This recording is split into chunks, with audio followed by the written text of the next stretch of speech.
Ya, Di ketika saksi cerita soal BAP, keterkesanan yang bersatu membentak marah. saya pikir begini, ada dari persidangan hari ini, ada dua peristiwa yang terungkap di persidangan. Peristiwa pertama adalah pertemuan di Singapura. Dari fakta persidangan bahwa pertemuan di Singapura itu atas permintaan saudara Doni. Inisiatif dari saudara Doni. Kemudian yang kedua, bicara soal peristiwa di mana di saudara Rizky diundang itu dalam rangka penugasan partai. Apa yang dilakukan oleh Sekjen PD Perjuangan dalam hal ini adalah perbuatan melaksanakan tugas partai sebagai sekjen. Jadi menurut kami bahwa persidangan hari ini juga pun mengungkap bahwa dana operasional itu dari Harun Masiku. Tadi saksi juga mengiyakan, karena itu sudah jadi fakta persidangan. Jadi teman-teman, terkait dengan dakwaan ini adalah suap, bahwa saksi yang dihadirkan menurut kami tidak bisa menjelaskan terkait dengan peristiwa suap dan tidak ada kaitannya dengan Sekjen PD Perjuangan Mas Hasto Kristianto. Kalau apa yang dilakukan Mas Hasto itu adalah sebagai sekjen partai dan itu sah-sah saja. Dalam hal ini melaksanakan tugas sebagai sekjen partai karena ada apa? Ada putusan Mahkamah Agung, ada fatwa Mahkamah Agung. Itu yang dilaksanakan oleh Mas Hasto. Jadi dua peristiwa ini harus kita lihat bahwa ini bukan perbuatan pribadi ketika Mas Hasto ketemu sama saudara Rizky, karena perbuatan dari Mas Hasto ini adalah sebagai sekjen partai dalam hal melaksanakan putusan Mahkamah Agung dan fatwa Mahkamah Agung.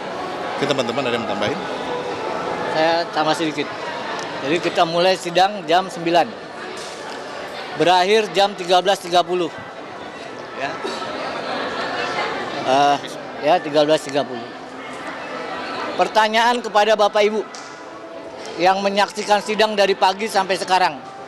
Ya. Keterangan saksi apa yang disampaikan oleh Rizky yang pada hari ini hadir? Jangan yang membuktikan deh. Yang memberatkan aja, ada nggak? Sekali lagi ini kasus suap loh.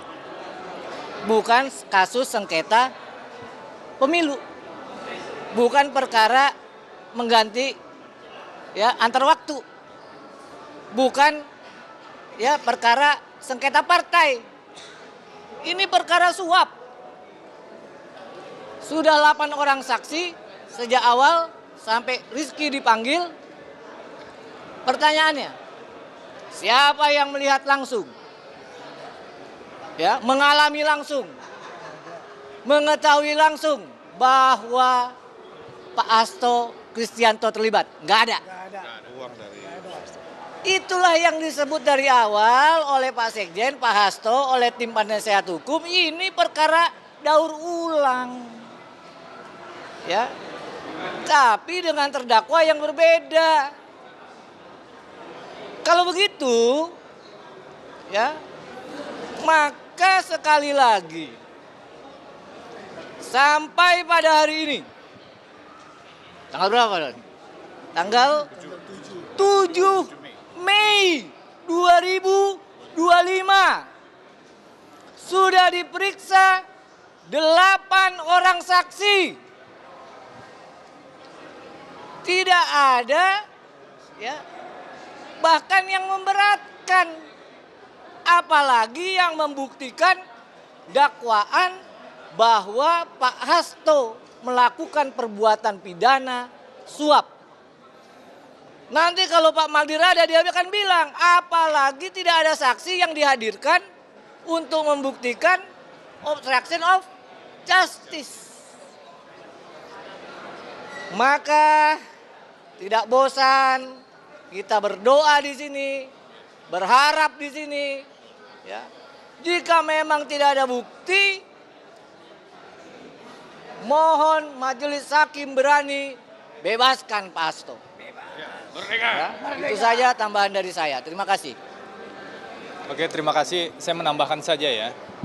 Teman-teman semua, sebelum persidangan ini dimulai, ketika kami sudah mempelajari dan membaca berkas perkara yang diberikan oleh KPK tentu saja, kami sudah melihat ada pencampur adukan yang sangat banyak antara fakta dengan asumsi. Bahkan fakta yang benar dan tidak benar juga campur aduk. Sampai dengan persidangan tadi, kita melihat secara jernih, kita lihat secara terang bahwa sebagian besar dari keterangan saksi di BAP dan kesimpulan-kesimpulan saksi terkait dengan seolah-olah Pak Hasto menugaskan Saiful, menugaskan Doni, itu diakui adalah asumsi. Jadi saksi bahkan juga mengakui bahwa kesimpulan-kesimpulan itu sebenarnya adalah asumsi, bukan fakta yang sungguh-sungguh dilihat oleh saksi, bukan fakta yang benar-benar didengar oleh saksi. Padahal seharusnya saksi adalah orang yang betul-betul melihat secara langsung, mendengar secara langsung. Nah, 8 orang saksi yang sudah diperiksa ini semakin memperkuat memang ada bangunan asumsi yang dipaksakan dalam perkara ini seolah-olah itu menjadi fakta tentang tuduhan keterlibatan Pak Hasto. Itu yang pertama yang perlu sangat jernih kita pilah satu persatu. Yang kedua, yang juga mengemuka sampai dengan persidangan hari ini, yang perlu secara jernih kita pilah adalah di tengah adanya langkah resmi, langkah konstitusional dari PDI Perjuangan. Jadi di tengah langkah resmi dan langkah konstitusional PDI Perjuangan, ada beberapa orang yang menelikung untuk kepentingan pribadi mereka untuk mendapatkan uang, seolah-olah kemudian mengurus dan mengatasnamakan Sekjen PDI Perjuangan Hasto Kristianto. Ini terlihat dari beberapa klaim-klaim pencatutan nama yang sebenarnya tidak masuk akal. Bahkan tadi muncul juga di fakta sidang, Saiful Bahri itu sampai mengklaim sebagai kerabat dekatnya Pak Hasto. Cucunya Pak Hasto. Agar orang percaya kan. Kemudian mengklaim punya akses ke KPU, mengklaim punya akses ke Bawaslu.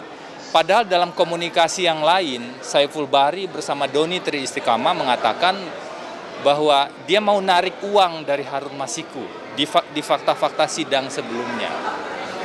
Jadi kita perlu secara jernih memilah hal tersebut. Pertama, memilah antara fakta dengan asumsi. Yang kedua, memilah antara langkah sah partai politik PDI Perjuangan, langkah konstitusional PDI Perjuangan, mengajukan judicial review, meminta fatwa MA, kemudian menentukan kader yang terbaik berdasarkan pleno partai, dengan adanya pihak-pihak tertentu yang menelikung dan menunggangi peristiwa ini untuk kepentingan pribadi mereka. Kepentingan pribadinya apa? Kepentingan pribadinya adalah uang, dan fakta itu sudah muncul. Minta dana operasional, mau cari dana operasional 2,5 miliar, kemudian turun lagi 1,5 miliar. Padahal Wahyu Setiawan mengatakan dia hanya terima 150 juta. Ada pihak-pihak yang memang memanfaatkan dan menyalahgunakan situasi untuk mendapatkan keuntungan pribadi. Nah, itu yang perlu dipilah secara jernih, dan menurut kami semakin terang dari rangkaian persidangan sampai dengan persidangan saat ini. Bahkan tadi dimunculkan juga Saiful mengatakan dia sudah pesan kamar, dia sudah booking kamar seolah-olah dibiayai oleh DPP. Padahal di fakta sebelumnya komunikasi Saiful dengan Doni Tri Istiqomah, yang memberikan uang itu adalah Harun Masiku. Biaya untuk ke Singapura sejumlah 25 juta sudah ditransfer. Itu sudah muncul di fakta persidangan sebelumnya. Ini adalah bagian dari deretan klaim, deretan pencatutan nama, deretan-deretan hal-hal tidak benar yang disampaikan untuk membuat orang percaya bahwa seolah-olah Saiful adalah utusan atau ditugaskan oleh Sekjen.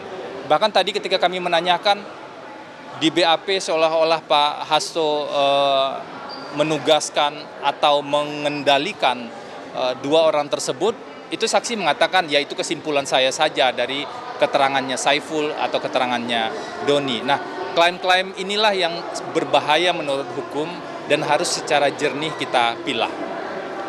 Mungkin itu dulu, nanti ada 2 sidang berikutnya besok dan lusa ya. Kami berharap lebih banyak fakta yang terungkap dan lebih banyak asumsi yang bisa kita eliminir agar putusan nanti betul-betul putusan yang sesuai dengan hukum. Begitu ya, terima kasih teman-teman. Allahu Akbar.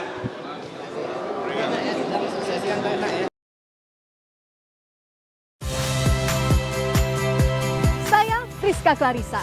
Saksikan program-program Kompas TV melalui siaran digital, pay TV, dan media streaming lainnya.